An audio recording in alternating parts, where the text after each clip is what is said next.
So I've had some questions on the Beehive style of yarn skein.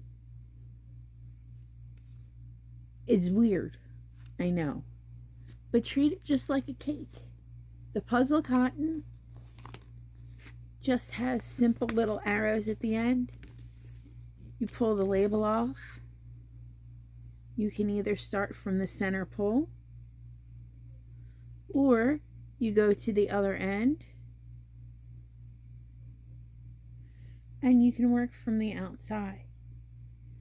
The danger of the beehives is they are not as tightly wound and can loosen up on you a bit if left rolling around on their own.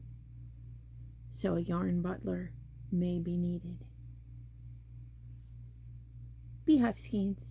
Don't let them scare you.